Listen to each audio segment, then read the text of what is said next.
Hello, today's session is about the report, prize distribution ceremony. Hello, all of you. In the last sessions, we have seen that the main points of the report. What we have seen in the last sessions, there are so many useful sentences. You can use that sentences in your report writing. I just have told you there are two types of report. One is event report and the second one is accidental report. Today we are going to see how to write a report directly. This one is given here a event report. One is given here, you can see here A1 or A2 do any one of the following activities. It's given here invitation, prize distribution function on 15th February, chief guest Dr. Patil, an educationist, then president of the function, the Jilla Parishad education officer only for secondary students.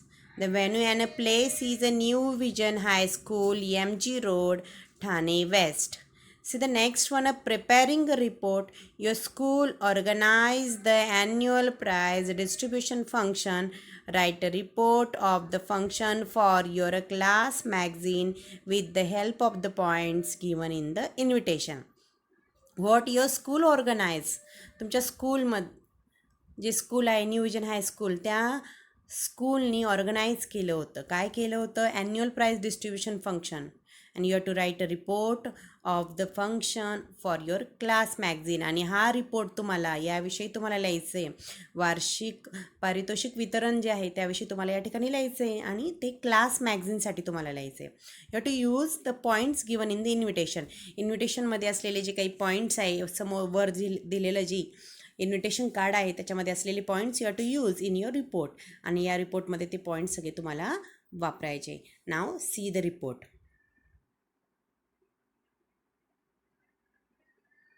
Prize distribution ceremony. Headline is given here. Obviously headline, a dateline, then body of the report, middle,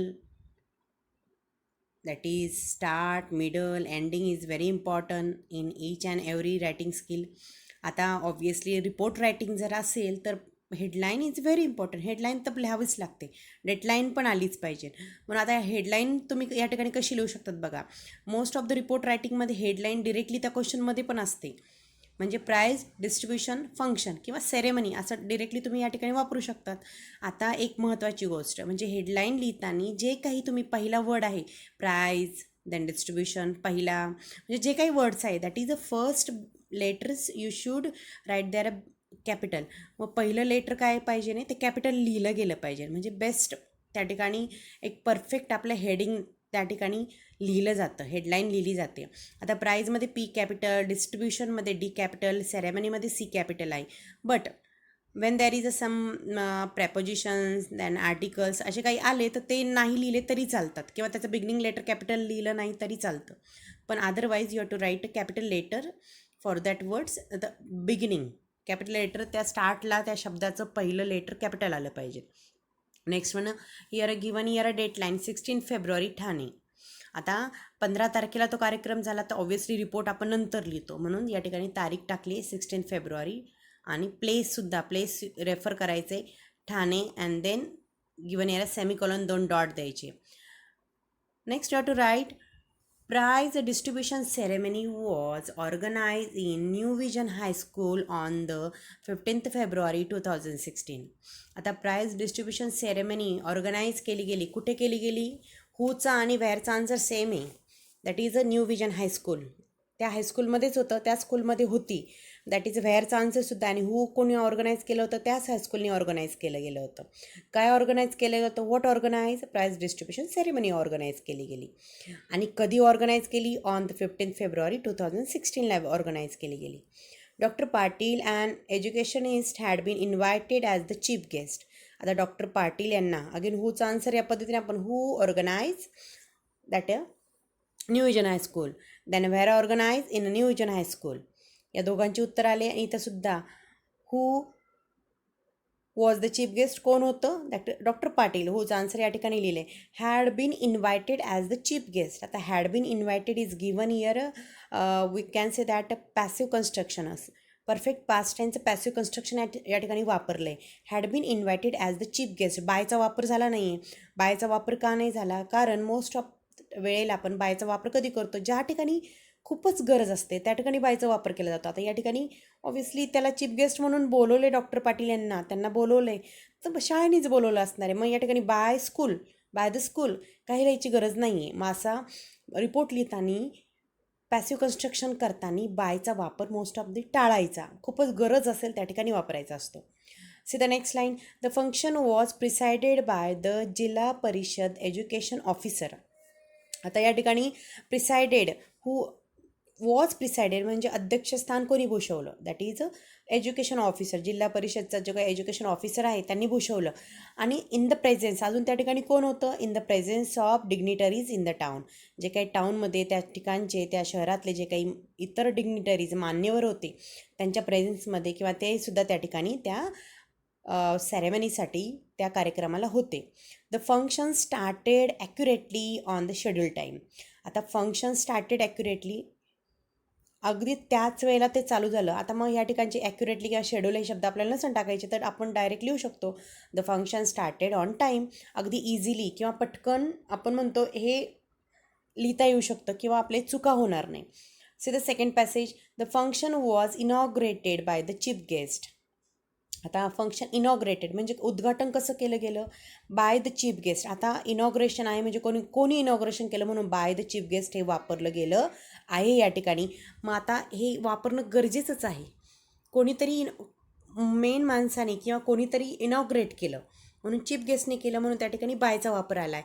मग कशा पद्धतीने केलं? Bye lighting the lamp म्हणजे काय? जे काही समया असतात त्या प्रज्वलित केल्या गेल्या. The headmaster introduce. आता त्याच्या आधीचं जे सेंटेन्स वॉज इनॉग्रेटेड बाय हे पॅसिव्ह कन्स्ट्रक्शन आहे लक्षात ठेवा. The headmaster introduce the president. Introduce is a given here simple past tense. Directly V2 वापरला आहे. Subject V2 and then after other words or objects. The headmaster introduce the president and the chief guest and all other honourable guest briefly म्हणजे काय? थोडक्यामध्ये. आता हेडमास्टरने introduction दिलं. कोणाचं? Introduce करून दिलं, ओळख करून दिली. कोणाची? प्रेसिडेंटची. दॅन चीफ गेस्ट म्हणजे जे प्रमुख जे अतिथी असतात त्यांची. देन अदर ऑनरेबल गेस्ट जे काही ऑनरेबल म्हणजे काय? अजून त्या ठिकाणी असलेले डिग्निटरीज किंवा जे आदरणीय जे काही पाहुणे असतात त्यांची थोडक्यात ओळख करून दिली. All of them were felicitated with buckets. आता फेलिसिटेटेड मागच्या सेशनमध्ये पण सांगितलं होतं सत्कार करण्यात आला. मग त्या सगळ्यांचा सत्कार वेअर फेलिसिटेटेड विथ बकेट्स. बायचा वापर टाळला आहे.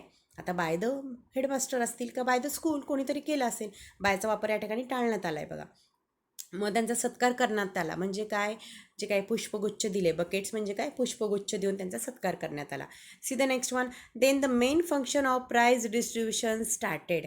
आता मेन फंक्शनला स्टार्ट झाली. That is a prize distribution started there. One of our students Ganesh Mokashi who had secured the highest mark in all subjects was felicitated first. जो काही गणेश मोकाशी नावाचा जो काही मुलगा होता, वन ऑफ अवर स्टुडंट आमचा जो मुलगा होता शाळेतला, that secured highest marks in all subject. ज्या मुलाला 10वीमध्ये म्हणा सगळ्या विषयांमध्ये खूप एक नंबर म्हणजे जास्तीत जास्त मार्क किंवा पहिला नंबर आला आहे सगळ्या विषयांमध्ये अशा मुलाला त्याचा वॉज फेलिसिटेटेड फर्स्ट. मग त्याचा आधी सत्कार करण्यात आला. आता हे सेंटेन्स जरा फिरवायचं असेल किंवा थोडंसं छोटं करायचं असेल तर आपण कसं? That is our brilliant student Ganesh Mokashi was felicitated first. आता ब्रिलियंट म्हणजे काय? तो हुशारच आहे. मग या सेक्युर्ड द हायेस्ट मार्क हे लिहिलं नाही तरी चालतं आणि लिहिलं तरी बेटर अजून छान वाटतं. मग हे छोटं करून तुम्ही लिहू शकतात. काय येणार आहे? Our brilliant student Ganesh Mokashi was felicitated first. The next one. The chief guest offered him the prize of ₹1000 and a medal. आता चीफ गेस्टनी ऑफर्ड केलं ॲट ए टाईम. त्याला एक दिलं गेलं. काय देण्यात आलं? ऑफर्ड हिम अ प्राईज ₹1000 आणि मेडल देण्यात आलं. ऑल द प्युपिल्स क्लॅप्ड अँड कॉंग्रॅच्युलेटेड हिम. आता प्युपिल म्हणजेच काय, स्टुडंट. ऑल द प्युपिल्स क्लॅप्ड अँड कॉंग्रॅच्युलेटेड, एक सिम्पल पास्ट टेन्स वापरला आहे. सगळ्या मुलांनी, प्युपिल्स सगळ्या विद्यार्थ्यांनी क्लॅप केलं, टाळ्या वाजवल्या आणि अभिनंदन केलं. टाळ्या वाजवल्याच म्हणजेच अभिनंदन केलं, किंवा आपण आता अभिनंदन असं बोलून पण लिहिण्याची एक पद्धत आहे, clap and congratulated him. The students who had done well in different competitions held in the school throughout the year had been honored by the chief guest. The students म्हणजे अशी काही मुलं हू had done well in different competition. आता शाळेमध्ये बघा, आपल्या शाळेमध्ये पण वेगवेगळ्या कॉम्पिटिशन स्पर्धा होतात. त्याच्यामध्ये वेगवेगळ्या कॉम्पिटिशनमध्ये त्या मुलांनी जे नंबर मिळवलेले असतात त्या वर्षामध्ये, त्या इयरमध्ये, त्यांनासुद्धा एक, त्यांचासुद्धा सन्मान केला जातो. त्यांनासुद्धा एक काहीतरी देण्यात आलं, काहीतरी देण्यात येतं, अशी ती या ठिकाणी सेंटेन्स वापरलेलं आहे बघा. Had been honoured by the chief guest. The had been honoured is given here a perfect past tense passive construction. आता हे सेंटेन्स एवढं मोठं आहे तर काय करू शकतात, द बेस्ट स्टुडंट्स, किंवा या पद्धतीने कॉम्पिटिशनचा उल्लेख करायचा असेल तर तुम्ही लिहू शकतात, किंवा साध्या वाक्यात साध्या पद्धतीने जरा लिहायचं असेल तर best students had been honoured by the chief guest असं लिहू शकतात तुम्ही, सोपं अजून. See the third one. while speaking on the occasion, the chief guest, Dr. Patil, advised us to study hard. He told us to make use of opportunities. While speaking on the occasion, ज्यावेळेस chief guest बोलत होते, कोण, doctor Patil, advise us to study hard, किंवा doctor Patil त्या पद्धतीने एक प्रकारे ज्यावेळेस ते बोलत होते त्यांच्या भाषणामध्ये, त्यांनी आम्हाला एक सल्ला दिला की अभ्यास केला पाहिजे. He told us to make use of opportunities म्हणजे काय, आपल्या आयुष्यात येणाऱ्या वेगवेगळ्या संधी, त्याचा काय करायचं तुम्हाला. He told us, he simple past tense वापरला डिरेक्टली, आम्हाला सांगितलं अपॉर्च्युनिटीज, संधीचा वापर करा. If we neglect them we will not get them again. Neglect then, जर आपली आयुष्यामध्ये एखादी चांगली ऑपॉर्च्युनिटी आली, निग्लेक्ट, आपण त्याच्यावर दुर्लक्ष केलं, that times we will not get them again. जर आपण त्या ठिकाणी एखादी अपॉर्च्युनिटी आली आणि त्याला दुर्लक्ष केलं तर ती आपल्याला पुन्हा कधी मिळणार नाही. He also told about the difficulties. Then hurdles म्हणजे काय, ऑब्स्टॅकल्स, काही अडथळे. आता हा शब्द जर अवघड असेल, वाटत असेल तर तो नाही वापरला तरी चालतील, प्रॉब्लेम वापरा तुम्ही या ठिकाणी. He also told about the difficulties, hurdles that occur in the way of our life, but he advise to accept those difficulties. What he also told about, त्यांनी अजून काय सांगितलं, that is you have to, जे काही आयुष्यामध्ये असलेल्या वेगवेगळ्या difficulties आहे, अडथळे आहे, कसे येतात, कसे समोर येतात आपल्या आयुष्याच्या मार्गामध्ये, ते त्यांनी सांगितले. आणि अजूनही असं सांगितलं, but he advise to accept those difficulties, hurdles as challenges and overcome then. But he advise, पण त्यांनी असाही सल्ला दिला तर काय करायचं, you have to accept those difficulties. त्या काही जे काही समस्या तुमच्या आयुष्यामध्ये आल्या आहे त्या तुम्ही काय करा, स्वीकार करा. आणि काय करा, कशा पद्धतीने स्वीकारायच्या तुम्हाला, ॲज अ चॅलेंज, एक आव्हानं म्हणून स्वीकारायचे आहे. अँड ओव्हरकम देम, त्याच्यावर मात करायची आहे. He supported these principles by telling the examples of great persons like Dr. Babasaheb Ambedkar, Abraham Lincoln and the examples of some players. He supported these principle, हे सांगता त्यांनी वेगवेगळ्या जे काही ग्रेट पर्सन्स आहे त्यांचीसुद्धा आम्हाला उदाहरणं दिली. सपोर्टेड, मग कोणाची उदाहरणं दिली, दॅट बाबासाहेब आंबेडकर आणि अब्राहम लिंकनची. अदर जे काही सम प्लेयर्स आहे त्यांचीसुद्धा यांनी या ठिकाणी आम्हाला उदाहरणं दिली. म्युझिशियन्स अँड ॲक्टर्स, म्युझिशियनची आणि ॲक्टरची सुद्धा त्यांनी वेगवेगळी उदाहरणं दिली. Really the speech was very inspiring. त्या ठिकाणी त्यांनी जे काही स्पीच दिलं आहे ते खरंच कसं होतं, दॅट वॉज व्हेरी इन्स्पायरिंग. खूप इन्स्पायरिंग होतं, खूप स्फूर्तीदायक होतं. काहीतरी आयुष्यामध्ये काहीतरी करण्यासाठी आम्हाला त्या स्पीचमधून एक इन्स्पिरेशन मिळाली. अशा पद्धतीने या लिहू शकता तुम्ही. And the last one, what you are to just is given, ending is given here. The supervisor of our school gave vote of thanks. आणि जे काही सुपरवायझर आहे आमच्या स्कूलचे त्यांनी काय केलं, आभार मानले. In this way our school celebrated prize distribution ceremony. आणि अशा पद्धतीने आमच्या शाळेमध्ये प्राइज डिस्ट्रीब्युशन सेरेमनी जी काही आहे ती सेलिब्रेट ती साजरा केली गेली, तो कार्यक्रम तो साजरा करण्यात आला. आता बाळांनो, अशा पद्धतीने तुम्ही हा रिपोर्ट लिहू शकतात. सोप्या पद्धतीने मी तुम्हाला सांगितलं यातले काही काही is given here passive construction 5-6 ठिकाणी आलं पाहिजे. देन व्ही टूज किंवा आपण म्हणतो सिम्पल पास्ट टेन्सचा सुद्धा वापर करण्यात आला पाहिजे. I think you understood this report.